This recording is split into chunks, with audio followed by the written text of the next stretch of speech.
இப்போது நாம் இறைவனை பற்றி நாம் பார்க்கலாம். இறைவன் என்றால் என்ன?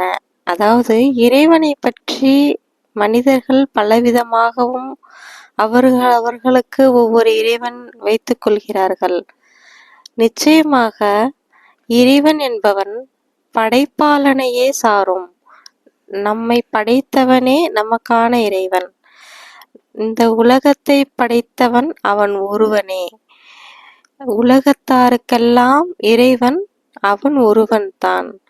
இப்போது பார்த்தால் வானம், பூமி, நட்சத்திரங்கள், நிலா, மனிதர்கள், விலங்குகள், பறவைகள் ஆகிய எல்லா பொருட்களையும் யார் படைத்திருப்பார்கள்? நிச்சயமாக படைப்பாளனே இறைவன். அந்த இறைவனை பற்றித்தான் நாம் பேசப் போகிறோம். அதாவது அகிலங்களுக்கெல்லாம் இறைவன். அகிலங்களுக்கெல்லாம் என்றால் என்ன?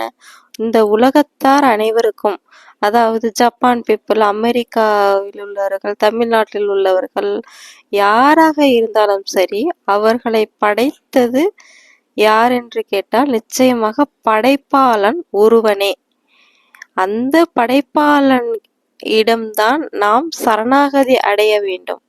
அதாவது அவன் ஒருவனே தவிர வேறு யாரும் இறைவன் இல்லை என்று நாம் இதில் சொல்ல வருகிறோம். நிச்சயமாக அவன் ஒருவனை தவிர இறைவன் இல்லை.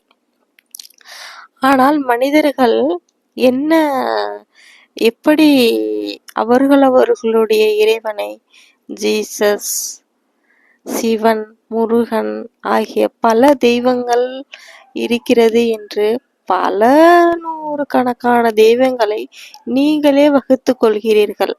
நிச்சயமாக அந்த சிலை உங்களிடம் பேசப் போவது கிடையாது. இது உண்மையானது, இது சத்தியம். நிச்சயமான இறைவன் யார் என்றால் இந்த உலகத்தையே படைத்த படைப்பாளன் ஒருவன். அவன்தான் இறைவனுடைய அல்லாஹ் என்பவன். அதாவது அல்லாஹ் என்றால் அந்த படைப்பாளனுடைய உணர்வு தான் வர வேண்டும். நீங்கள் என்ன பெயர் வேண்டுமானாலும் வைத்துக் கொள்ளலாம், படைப்பாளன் கூட வைத்துக் கொள்ளலாம். நம்மை படைத்தவன் படைப்பாளன்.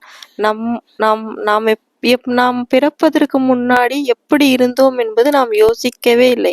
நாம் பிறப்பது முன்னாடி யாருமே இல்லாதவராக இருந்தோம். ஒரு துளியிலிருந்து தான் இறைவன் நம்மளை படைத்தான்.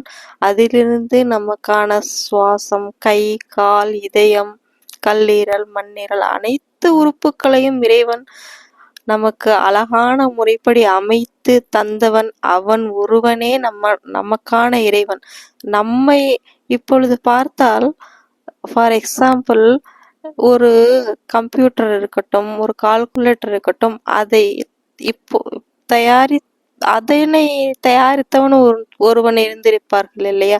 இப்பொழுது அந்த கம்ப்யூட்டர் தயாரித்தவன் கிட்டதான் நம்ம போயிட்டு இது எப்படிப்பா தயாரிச்ச, இது எப்படி சரி பண்றதுன்னு அவருக்கு தான் தெரியும். தயாரித்தவன் கிட்ட தான் தெரியும், மித்தவங்களுக்கு அதை பத்தி தெரியாது. ஸோ நாம் எந்த ஒரு கவலையோ பிரச்சனையோ வந்தாலும் அவரிடம்தான் நாம் முறையிட வேண்டும். அவனே சரணாகதி என்று நாம் போக வேண்டும்.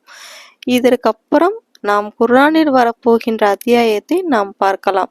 அதாவது குர்ஆன் ஃபுல்லாவும் நாம் படித்தால் நாம் தெரிந்து கொள்வது என்னவென்றால், இறைவன் நம்மிடம் என்ன சொல்ல விரும்புகின்றான் என்பது ஒவ்வொரு ஆயத்திலையும் நாம் தெளிவாக அற்புதமாக நாம் தெரிந்து கொள்ளலாம். நம்முடைய வாழ்வில் எப்படி இருக்க வேண்டும், நாம் எப்படி எந்த இடத்தில் எப்படி நடந்து கொள்ள வேண்டும், நாம் எந்த பண்புகளோடு நடந்து கொள்ள வேண்டும் என்பது இறைவன் அவ்வளவு அற்புதமாக நமக்காக எடுத்து சொல்கின்றான்.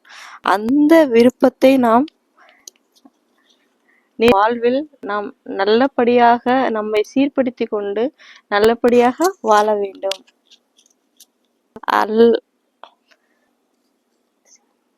பிஸ்மில்லாஹிர் ரஹ்மானிர் ரஹீம்.